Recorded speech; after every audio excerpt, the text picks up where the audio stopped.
आणि याच्यामध्ये शेतीशाळाचं नियोजन कशा पद्धतीने करायचं आहे या संदर्भामध्ये आपण सविस्तर माहिती घेतलेली आहे. मी मगाशीच म्हणालो आपल्याला माझ्या या सत्रामध्ये काही गोष्टी वागवेकर सरांनी सांगितल्याप्रमाणे त्यामध्ये काही रिपिटेशन होतील आणि सकाळच्या सत्रामध्ये आपण सर्वजण क्रॉपशॉप मधील ज्या शेतीशाळा आहेत शेतीशाळाच्या संदर्भामध्ये थोडंसं अपडेट झालेलाच आहात. तर कुणी सांगेल का मला शेतीशाळेचं उद्दिष्ट काय आहे, कशासाठी आपण शेतीशाळा घ्यायचं?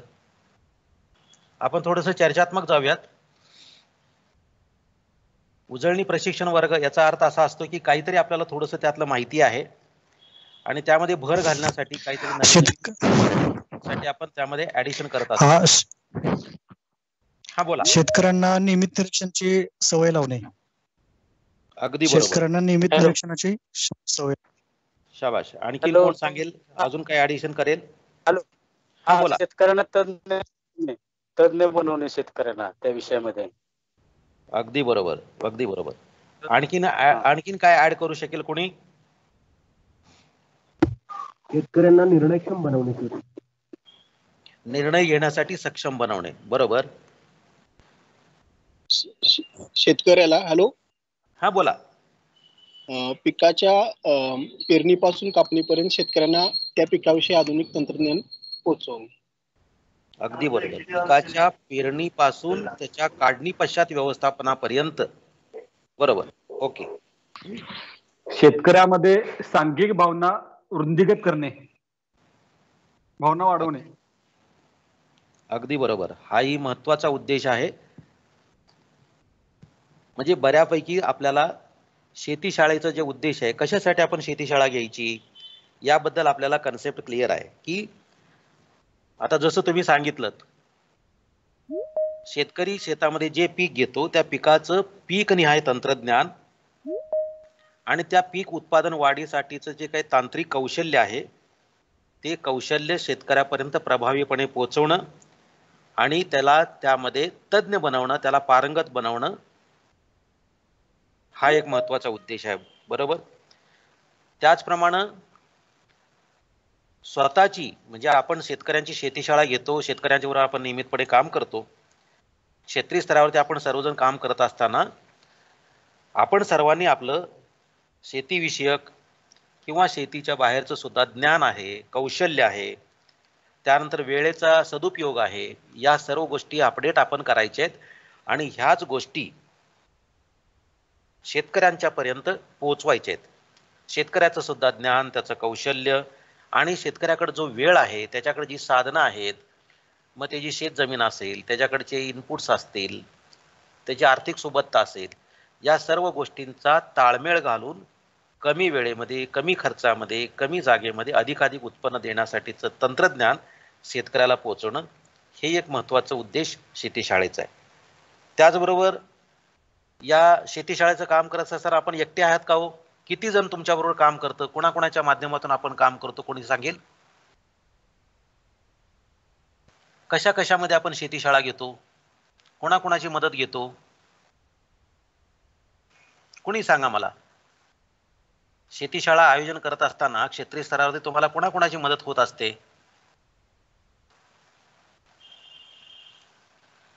कोणी सांगेल? कृषी विभागाचं काम अगदी बरोबर. अगदी बरोबर. कारण कृषी केंद्रामध्ये कृषी मित्र, कृषी विज्ञान केंद्रातील शास्त्रज्ञ. ओके. जास्तीत जास्त पदाधिकारी असतील, प्रगतशील शेतकरी असतील किंवा सरपंच असतील यांचा पण उपयोग होतो आपल्याला. तर अगदी बरोबर. कारण ह्या शेतीशाळेच्या बोला कोणतरी बोलतंय, बोला. आणि प्रगतशील शेतकऱ्यांची पण मदत होते. बरोबर. प्रगतशील शेतकरी, त्यानंतर शेतकऱ्यांनी त्यांच्या शेतात नवीन प्रयोग केलेले शेतकरी. अगदी बरोबर. की आपण जेव्हा तुम्ही क्षेत्रीय स्तरावरती सगळेजण काम करता, आपणाबरोबर आपल्याबरोबर आत्म्यामध्ये काम करणारे एटीएम आहेत, बीटीएम आहेत, त्याचबरोबर आपण तयार केलेले शेतकरी मित्र आहेत, शेतकरी उत्पादक कंपन्या आहेत, त्याचबरोबर कृषी सेवा केंद्राचे सेवा केंद्र चालवणारे आपले मित्र आहेत. त्यानंतर विविध पुरस्कार प्राप्त शेतकरी आहेत. विविध पीक स्पर्धामध्ये स्पर्धा त्याच्यामध्ये क्रमांक मिळवलेले शेतकरी आहेत. त्याचबरोबर स्थानिक स्तरावरचे पदाधिकारी असतील, सरपंच असतील, दूध सोसायट्या त्याचे चेअरमन असतील, या सगळ्यांची मदत आपण या शेतीशाळेच्या आयोजनामध्ये आपण घेत असतो. आणि या सगळ्यांच्या माध्यमातून प्रभावीपणे आपण या कृषी विभागाच्या सर्व योजना ग्राम पातळीपर्यंत पोहोचवायचं काम या शेतीशाळेच्या माध्यमातून आपण करतो. बरोबर.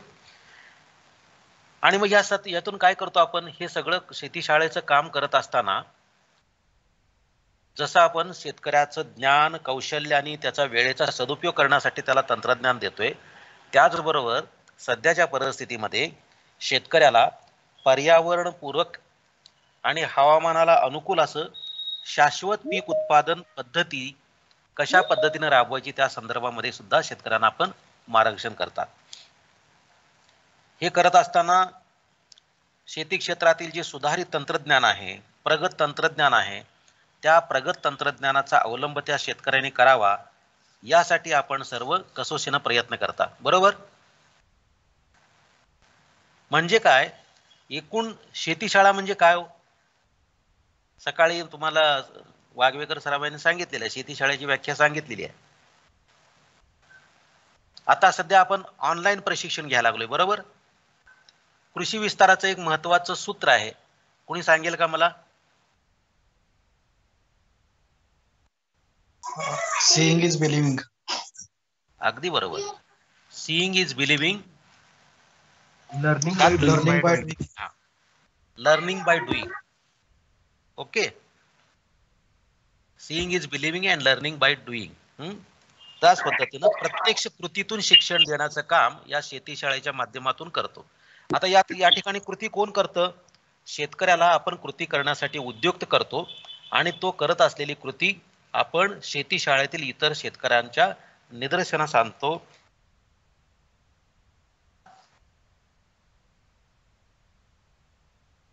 कुठल्या प्रकारचं शिक्षण देतो त्यांना? जसं आपण म्हणलं की पिकाच्या वाढीची अवस्था, त्याची पेरणीपूर्व काम. आता शेतकरी आपल्यापेक्षा हुशार आहे, वर्षानुवर्षे तो शेती करतोय, तो त्याचा परंपरागत व्यवसाय आहे, परंपरागत त्याचं काम आहे. आपण सर्व सुद्धा शेतकरी आहोत, पण शेतकरी असून आपण हे शेती विस्ताराचं, कृषी विस्ताराचं, कृषी शिक्षणाचं एक प्रसाराचं माध्यम ते एकत्व स्वीकारलेलं आहे, एक सेवा म्हणून. आणि हे करत असताना पिकावरील विविध किडी असतील, रोग असतील, त्याचबरोबर त्या परिसरातील त्या पिकावरील मित्र कीटक असतील, या सगळ्या गोष्टीचं शेतकऱ्यांना कृतीतून त्यांना त्या मित्र किडी दाखवून त्या कशा पद्धतीने शत्रू किडीचा नायनाट करतात, या सर्व गोष्टीचं आपण शेतीशाळेच्या माध्यमातून शेतकऱ्याला प्रशिक्षण देत असतात. आणि या प्रशिक्षणाच्या माध्यमातून आपण काय करतो? आता तुम्ही शेती दिन आयोजित करता, एखादा सल्ला, एखादी कीड आली त्याच्यासाठी मार्गदर्शन आपण आयोजित करतो.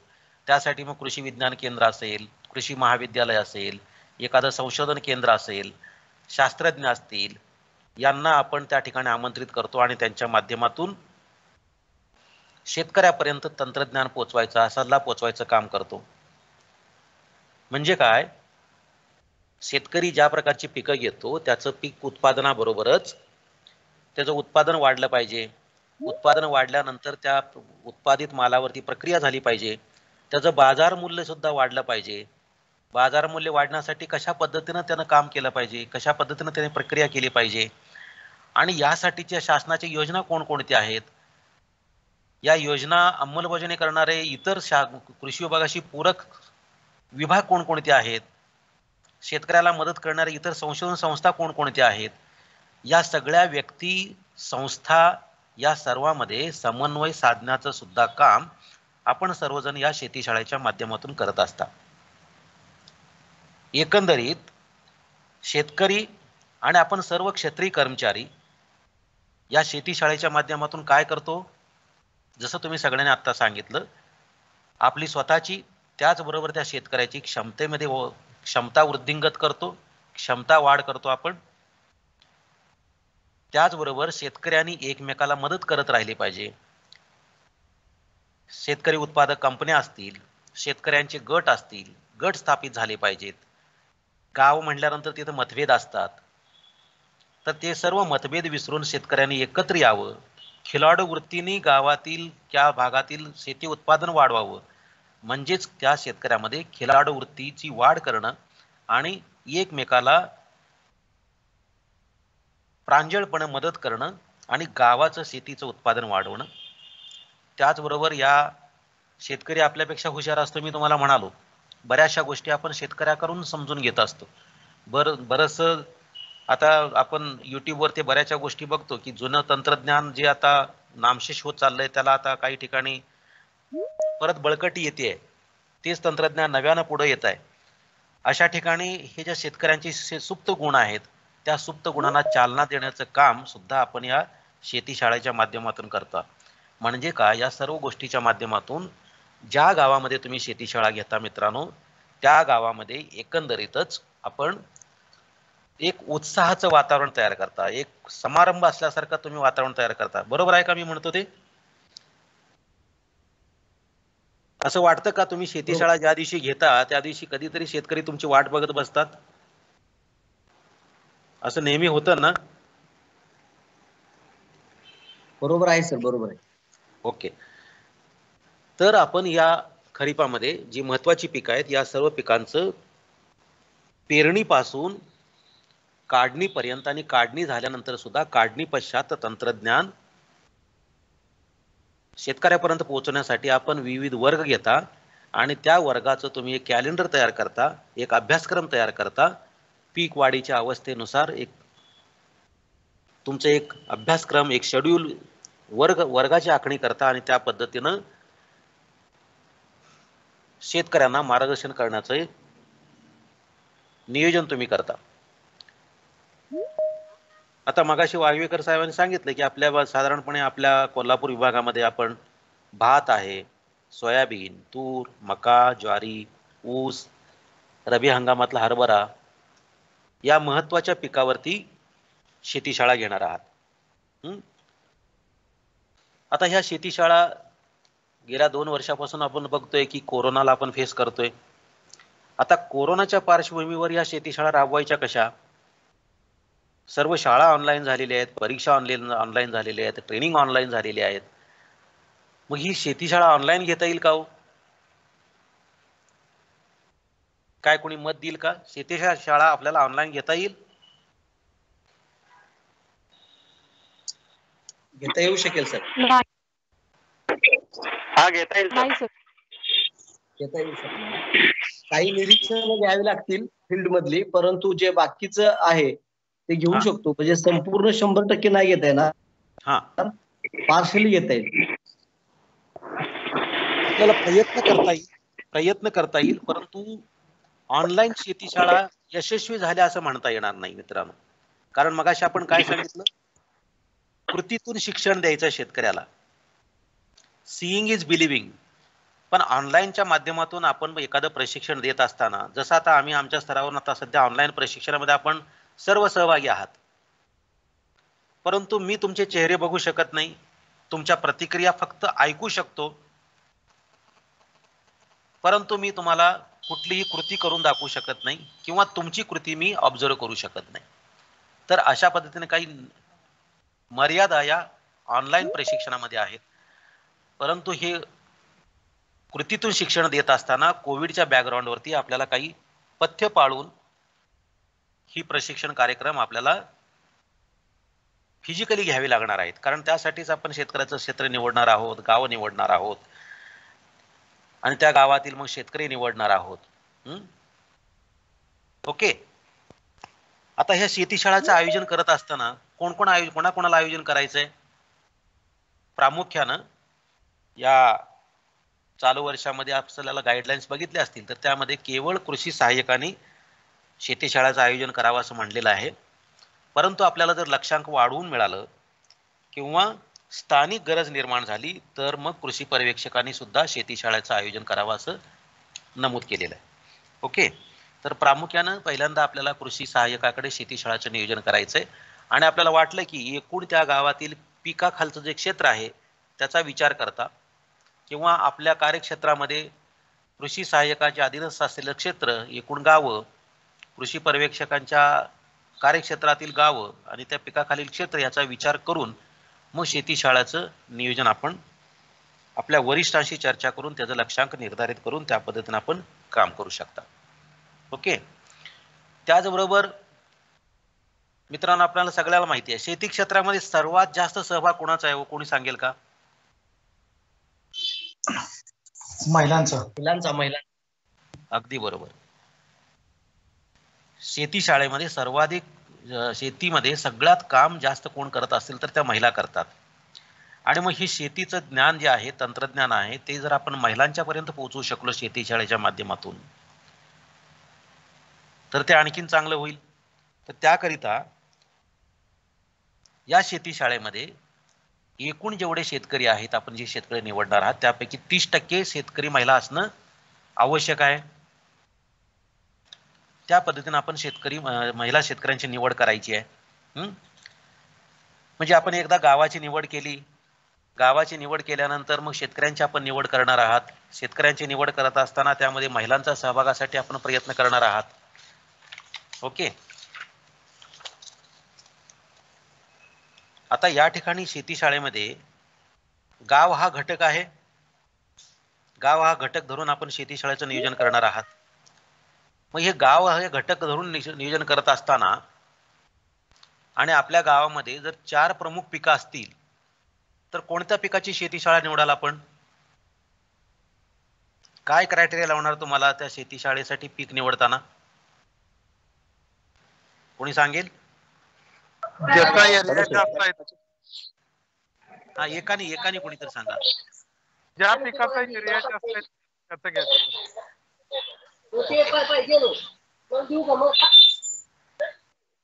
जर समजा एखाद्या गावामध्ये 4 पिकं असतील तर कोणत्या पिकाखाली सर्वाधिक क्षेत्र जास्त आहे, पेरणी झालेलं क्षेत्र ज्या पिकाचं सर्वाधिक आहे, साधारणपणे आपल्याला सांगितलं गेलेलं आहे की त्या गावामध्ये एकूण भौगोलिक क्षेत्राच्या किंवा एकूण पेरणीखालील जे क्षेत्र आहे त्या पेरणीखालील क्षेत्रापैकी 70% पेक्षा जास्त क्षेत्र ज्या पिकाखाली असेल ते पीक आपण, त्या पिकाची शेतीशाळा आपण त्या गावामध्ये निवडणार आहात.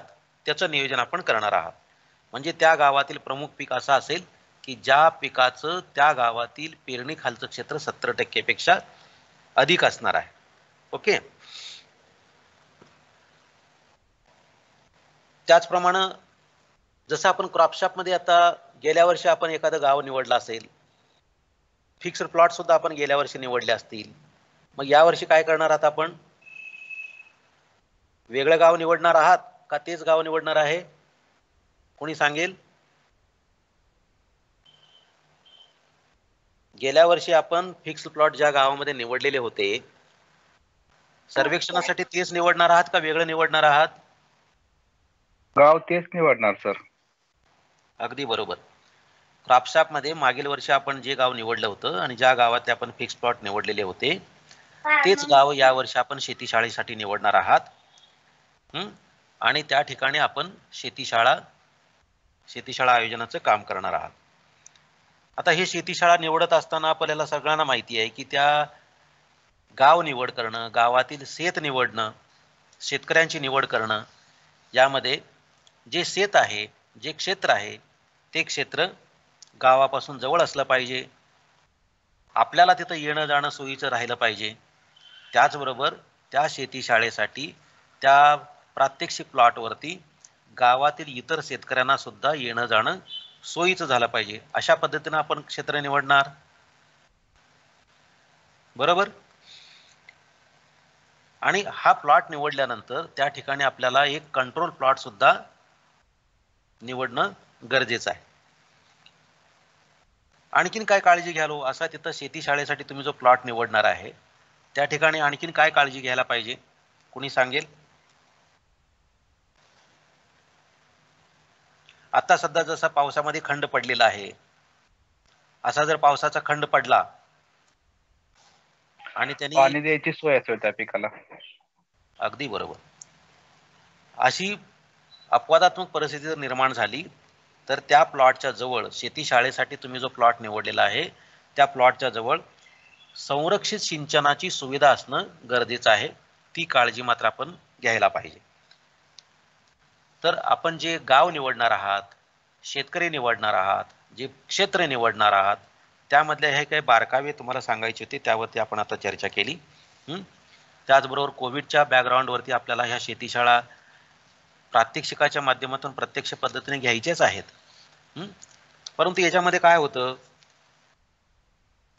जे शेतकरी निवडलेले आहेत, आता मगाशी सुद्धा आपण प्रश्न विचारताना काही लोकांचे प्रश्न होते की जे शेतकरी निवडलेले आहेत ते शेतकरी नियमितपणे त्या वर्गाला येत नाहीत. कधी वडील येतात, मग नंतर कधीतरी मुलगा येतो, किंवा मध्ये मग एखाद्या शेतीशाळेचा गॅप पडतो आणि मग ते शेतकरी पुढच्या वर्गाला येतात. कंटिन्युटी राहत नाही. मित्रांनो, होतं काय, याच्यामुळं त्या पीक पद्धतीच्या, पीक उत्पादन वाढीच्या सर्व अवस्था आणि त्या अवस्थेमध्ये नुकसान करणाऱ्या किडी, त्याचं नियंत्रण याबाबत मध्ये एखादा वर्ग शेतकऱ्याचा चुकला तर त्याबद्दल त्याला, शेतकऱ्याला माहिती, तो स्वतःही दुसऱ्याकडून करून घेत नाही आणि त्याचं ज्ञान त्यामधलं कमी राहतं आणि कदाचित पुढे जाऊन त्याचं पीक पर्टिक्युलर अवस्थेमध्ये त्यांनी काळजी न घेतल्यामुळं एखाद्या किडीला बळी पडू शकतं. त्यामुळे शेतकऱ्यामध्ये शेती शाळेसाठी आवड निर्माण करणं ही एक महत्त्वाची बाब आहे. आता ही आवड कशा पद्धतीने निर्माण करता येईल, कोणी सांगेल? प्रत्येकाची हातोटी वेगळी असणार आहे. तुम्हाला त्या शेतकऱ्यामध्ये आवड करण्यासाठीच असा कोणताही असा एखादा नियम नाही, परंतु तुम्ही जी अवलंबनाची कार्यपद्धती आहे ती वेगवेगळी असू शकते. त्यामध्ये शेतकरी आणि तुमच्यामध्ये असलेला समन्वय, आपल्यावरती असलेला शेतकऱ्यांचा विश्वास, कृषी विभाग माझ्यासाठी काहीतरी करतोय ही जाणीव त्या शेतकऱ्यांच्या मनामध्ये असणं आणि स्वतःहून पुढाकार घेण्याची वृत्ती त्या शेतकऱ्यामध्ये असणं, म्हणजे या शेती शाळेसाठी आपण जो शेतकरी निवडणार आहोत, जो लाभार्थी निवडणार आहोत, तो लाभार्थी कसा असला पाहिजे, तो स्वतःहून इच्छुक असला पाहिजे, स्वयंप्रेरणे तयार झाला असलेला पाहिजे. तर त्या ठिकाणी त्या शेतकऱ्याचा उत्साह टिकून राहण्यासाठी मदत होणार आहे आणि तो आपल्यासोबत काम करायला सदैव तत्पर राहणार आहे. तर त्यासाठी हा जो आपण निवड करणारा लाभार्थी आहे तो शेतकरी पहिल्यांदा इच्छुक असावा आणि मग त्याचा जो प्लॉट असेल त्या प्लॉटवरती आपण या शेतीशाळा आयोजन करायचे आहेत. काही ठिकाणी सुरुवातीचा काही खर्च करावा लागेल शेतीशाळेचा, तर तो खर्च करण्याची तयारी सुद्धा त्या शेतकऱ्याची असेल तर असा शेतकरी आपण त्या ठिकाणी निवडणार आहोत. किमान 25 शेतकऱ्यांची आपण निवड करणार आहात आणि त्या शेतकऱ्यांची आपण शेतीशाळा घेणार आहात.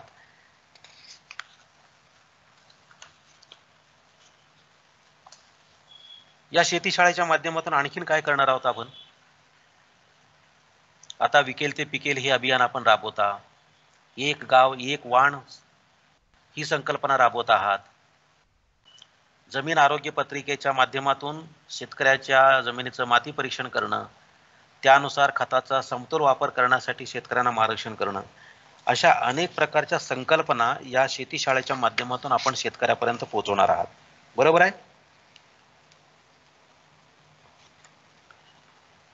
सकाळच्या सत्रामध्ये वाघवेकर साहेबांनी तुम्हाला सांगितलेलं आहे की या ज्या शेतीशाळा आहेत त्या शेतीशाळेमध्ये महत्त्वाचे पीक वाढीच्या अवस्थेनुसार 4 टप्पे त्यांनी, त्या शेतीशाळेचे 4 महत्त्वाचे टप्पे असणार आहेत. एक पेरणीपूर्व, त्यानंतर पेरणीच्या वेळची शेतीशाळा, पीक वाढीच्या अवस्था आणि काढणीच्या वेळी आणि काढणीतर व्यवस्थापन. या संदर्भात काय कोणाला शंका आहेत का?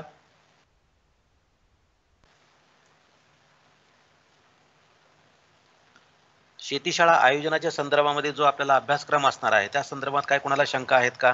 आपण थोडंसं चर्चात्मक जाऊ, म्हणजे माझाही वेळ वाचेल, आपलाही वेळ वाचेल, तीच ती गोष्ट आपण रिपीटेडली ऐकण्याची गरज पडणार नाही, यासाठी हा माझा प्रयत्न आहे. आता सध्या कितवा शेतीशाळेचा वर्ग चालू असेल आपल्याकडे? कोणी सांगेल यापूर्वी काय? तिसरा वर्ग चालू आहे सर. तिसरा. ओके. ठीक आहे. आता शेती दिनाच्या संदर्भामध्ये वगैरे ह्या सगळ्या गोष्टी तुम्हाला सकाळच्या सत्रामध्ये वाघवेकर साहेबांनी सांगितलेल्या आहेत. त्यामध्ये कोणकोणत्या नोंदी घ्यायच्या याही संदर्भात आपल्याला सांगितलेलं आहे. तर उदाहरणामध्ये समजा आपण भात शेतीशाळा घेणार असाल तर भात शेतीशाळेच्या संदर्भामध्ये किंवा त्याच्यामध्ये भात उत्पादनामध्ये येणाऱ्या सर्वसाधारण अडचणी कोणकोणत्या आहेत, त्या अडचणीवरती कशा पद्धतीने मात करणार आहात. आपण एक उदाहरणादाखल मी बोलतो आपल्याशी. भात उत्पादनामध्ये तिथली उत्पादकता किती आहे त्या गावाची, उत्पादकता वाढ करणं हा एक आपला महत्त्वाचा टार्गेट आहे. मग ते उत्पादकता वाढवण्यासाठी शेतकऱ्याला कोणकोणत्या अडचणी येतात, एखादं पीक उत्पादकाची उत्पादकता वाढवण्यासाठी कोणकोणत्या अडचणी येतात आणि त्या अडचण्यावरती आपण कशा पद्धतीने मात करणार आहोत, त्यासाठीचं तंत्रज्ञान आपल्याला शेतकऱ्यापर्यंत पोहोचवायचंय. त्यासाठीचं नियोजन आपल्याला या शेतीशाळेमधून करता आलं पाहिजे. मग त्यामध्ये बियाणे बदल करायचा असेल, बियाण्याची निवड करायचं असेल, घरचं बियाणं शेतकरी वापरत असेल तर मग मिठाच्या द्रावणाची प्रक्रिया असेल, सीड ट्रीटमेंट असेल, बियाणे उगवण क्षमता चाचणी असेल, या सर्व चाचणीच्या माध्यमातून आपण त्या शेतकऱ्याचं उगवण क्षमता त्या पिकाची वाढेल यासाठी आपण त्या शेतकऱ्याला शेतीशाळेच्या माध्यमातून मार्गदर्शन करणार आहात. एखादा शेतकरी जर कृषी सेवा केंद्रातून निविष्ठा खरेदी करणार असेल, बियाणं खरेदी करत असेल तर त्यासाठी असं बियाणं खरेदी करत असताना काय काळजी घ्यायला पाहिजे या संदर्भामध्ये आपण शेतीशाळेच्या माध्यमातून मार्गदर्शन करणार आहात. बियाणाची निवड झाल्यानंतर त्या शेतकऱ्याची जी शेती आहे त्या शेतीतलं न्यूट्रिएंट स्टेटस काय आहे, त्या शेत जमिनीचं माती परीक्षण झालेलं आहे का, नत्र स्फुरद पालाश या इतर खताची आवश्यकता किती आहे, त्यासाठी लागणारं खत त्याचा डोस काय आहे, त्या संदर्भात आपण अपडेट करणार आहात. त्यानंतर भात रोपवाटिकेच्या संदर्भामध्ये रोपवाटिका कशा पद्धतीने तयार करायची, किती क्षेत्रावर तयार केली पाहिजे, भात लागवडीची पद्धत कोणती अवलंब करणार आहे, त्यासाठीची रोपवाटिका कशा पद्धतीची असली पाहिजे, त्यासाठीचं मार्गदर्शन आपण कराल.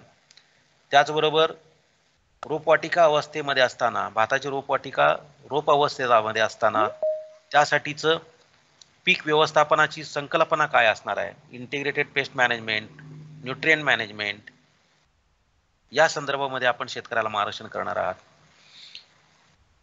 भाताची रान बांधणी असेल, ट्रान्सप्लांटिंग असेल, पुनर्लावणी असेल, त्याचबरोबर भाताची रोप प्रक्रिया असेल, या सर्व गोष्टीमध्ये मार्गदर्शन करून शेतकऱ्याला शेतीशाळेच्या वर्गामध्येच अभ्यासक्रम आपला राहणार आहे. भाताची पुनर्लागण झाल्यानंतर, रोप स्टेबल झाल्यानंतर ट्रान्सप्लांटेड झालेल्या भात शेतामध्ये भात पिकाची जी परिसंस्था आहे ती संकल्पना आपण शेतकऱ्याला समजावून सांगणार आहात. ज्याला आपण रेसा म्हणता, त्याच्याबद्दलची माहिती त्या शेतकऱ्याला समजावून सांगणार आहात.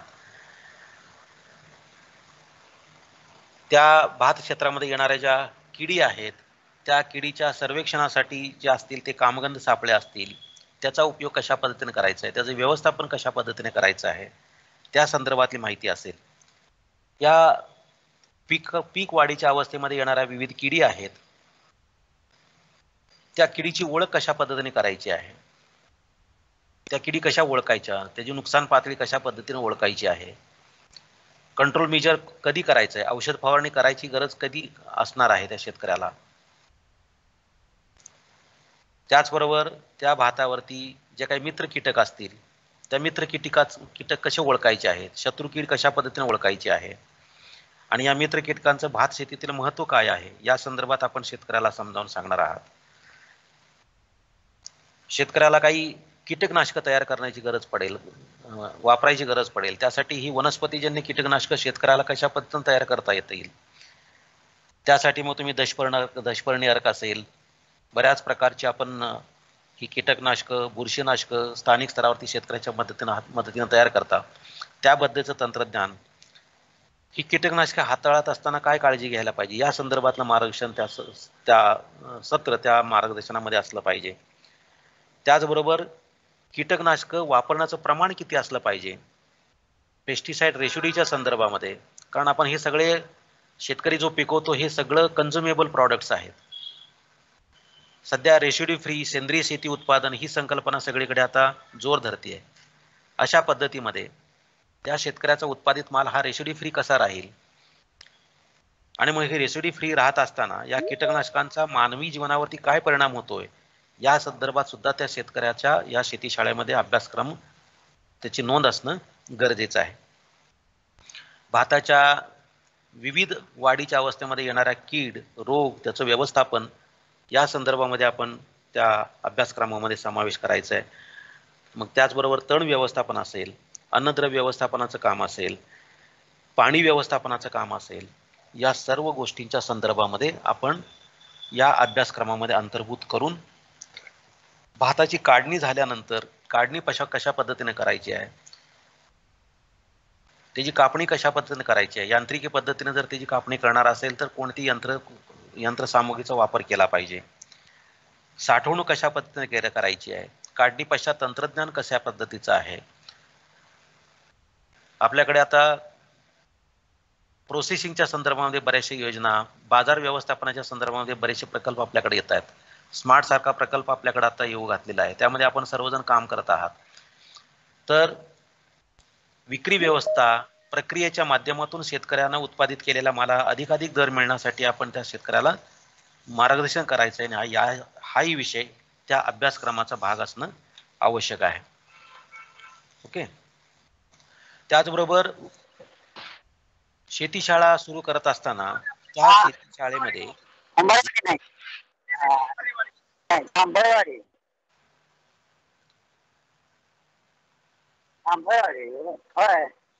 कोणाचा मायक्रोफोन चालू आहे? मायक्रोफोन कोणाचा तर चालू आहे, जरा बंद केलं तर बरं होईल.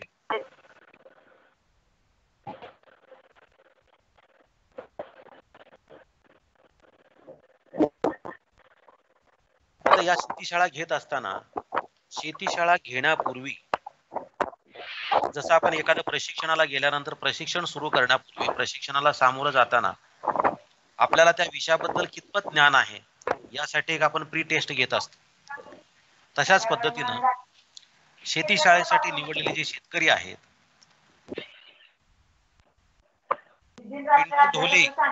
पिंटू ढोले तुमचा मायक्रोफोन बंद करता का?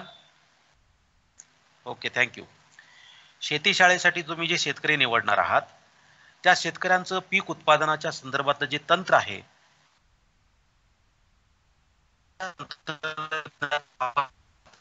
या संदर्भातलं एक सर्वेक्षण प्रपत्र आहे. आपल्याला सगळ्यांना कल्पना आहे का? हे सर्वेक्षण प्रपत्र भरून घेता का आपण? हो सर, घेतोय भरून आपण. घेत आहे ना? ओके ओके, ठीक आहे. हो सर. ठीक आहे. त्याच्या संदर्भात आपण फक्त 1-2 मिनिटं चर्चा करणार आहोत. तर शेतीशाळेसाठी आपण जे शेतकरी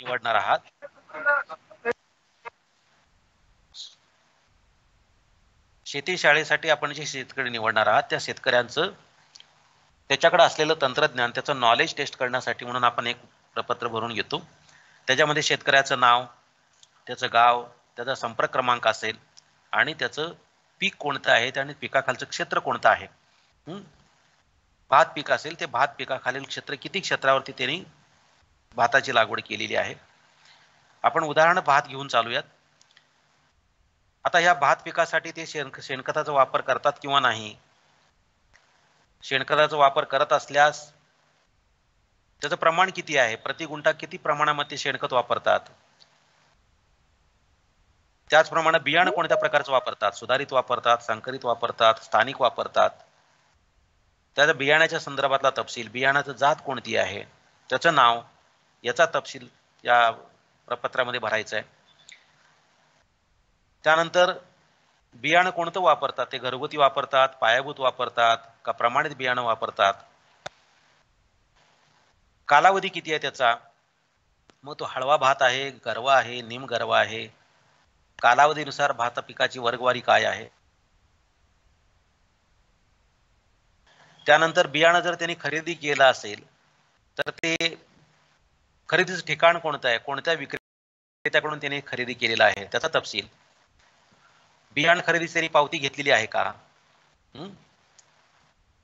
पक्की पावती घेतली असेल तर त्याचा तपशील काय असेल तर तो नमूद करायचा आहे.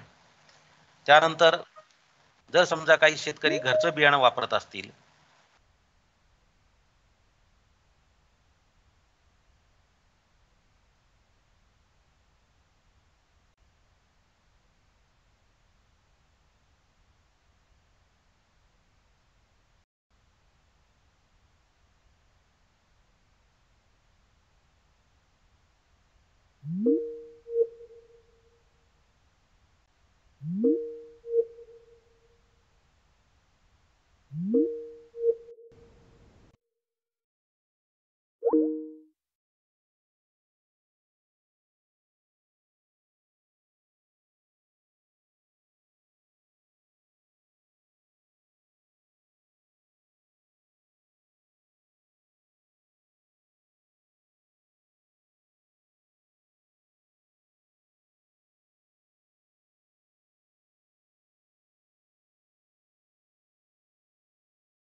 शेतकरी जर स्वतःचं बियाणं घरचं वापरत असेल, गेल्या वर्षीच्या पिकामधून निवड पद्धतीनं त्यांनी निवडलेलं असेल तर त्यासाठी सरसकट कशा पद्धतीने वापरतात, कुठल्या पद्धतीने त्याने बियाण्याची निवड केलेली होती, सरसकट बियाणं निवडलं का निवड पद्धतीमधून त्यांनी बियाणं निवडलं याचाही तपशील आपल्याला त्या ठिकाणी आवश्यक आहे.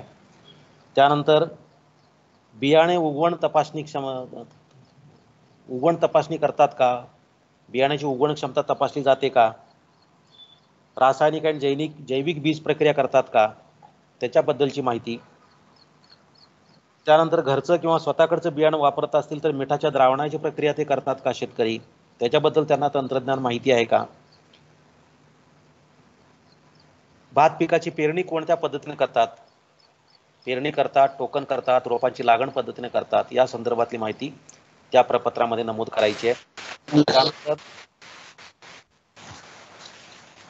लागवड पद्धतीनुसार बियाणाचा वापर किती होतोय, किती बियाणं लागणार आहे, 2 ओळीतलं अंतर किती राहणार आहे, 2 रोपांमधलं अंतर किती आहे, या संदर्भामध्ये शेतकऱ्याची माहिती काय आहे. त्यानंतर रोपवाटिका कशा पद्धतीने तयार करतात,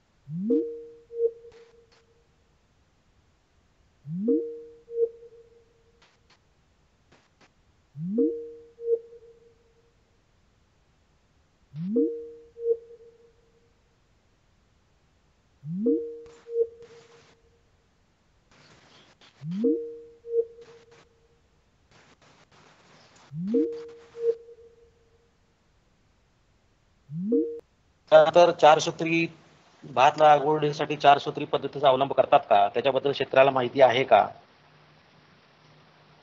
माती परीक्षणाबद्दल शेतकऱ्याला कितपत माहिती आहे, ते माती परीक्षण करतात का. त्यानंतर पीक वाढीच्या अवस्थेबद्दल शेतकऱ्याला कल्पना आहे का, या संदर्भातली माहिती शेतकऱ्याला आहे का. या सर्व गोष्टीची आपण शेतकऱ्याकडून माहिती घेऊन हे प्रपत्र आपण शेतीशाळा सुरू होण्यापूर्वी आपण नमूद करून घेतो. यातला सगळा अधिक तपशील मी उल्लेख करत नाही, कारण हे जर सगळेजण आपण शेतीशाळा घेतच आहात आणि या संदर्भामध्ये आपण शेतकऱ्याचं प्रशिक्षण पूर्व विश्लेषण तयार करत असाल, हे प्रपत्र आपण सगळ्याकडे आपल्याकडे असणार आहे, त्यामुळे याच्या खोलात अधिक मी जाणार नाही. त्याचबरोबर शेतीशाळा पूर्ण झाल्यानंतर, शेतीशाळा संपल्यानंतर भात शेतीशाळा आणि पश्चात पीक उत्पादन तंत्र वापर, ज्ञान आणि उत्पन्न यामध्ये झालेला फरक, याच्या संदर्भामध्ये विश्लेषण फॉर्म तयार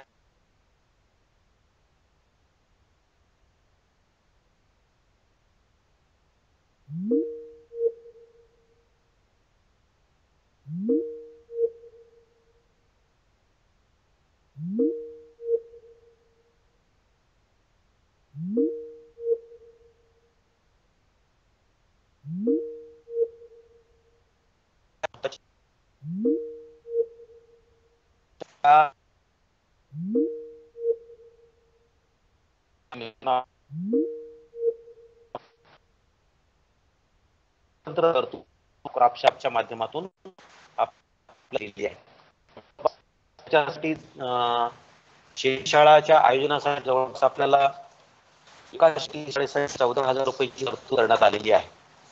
त्याची फोड आपल्या समोर असणारच आहे. यापूर्वी आपण शेतीशाळाचं आयोजन केलेलं आहे, त्यामुळं याबाबतचे खर्चाचे मापदंड आपल्याला माहीत असणार. यामध्ये जे काय प्रशिक्षण साहित्य आहे आणि इतर तांत्रिक साहित्यासाठीची ₹2,000 ₹5,000 ची तरतूद आहे. यासाठी जे आपण 25 शेतकरी निवडणार आहात, प्रत्येक शेतकऱ्याला ₹200 याप्रमाणे 5,000 ची तरतूद यामध्ये 25 शेतकऱ्यांसाठी केलेली आहे. त्याचबरोबर 25 शेतकरी आणि त्यांचे 10 वर्ग यासाठी येणारा जो अल्पफारचा खर्च आहे, प्रति शेतकरी ₹20 याप्रमाणे 5,000 रुपये अल्पफारासाठीची तरतूद आहे. शेती दिनासाठीच्या ₹2,000 खर्च आहे. लवकरात पुढे बघून घ्यायचं, त्यांनी लवकर भरून घ्या. त्याचप्रमाणे यामध्ये एक विश्लेषण अहवाल आपल्याला तयार करायचा आहे आणि विश्लेषणात्मक अहवाल तयार करण्यासाठी या शेतीशाळेच्या मापदंडामध्ये ₹2,000 ची तरतूद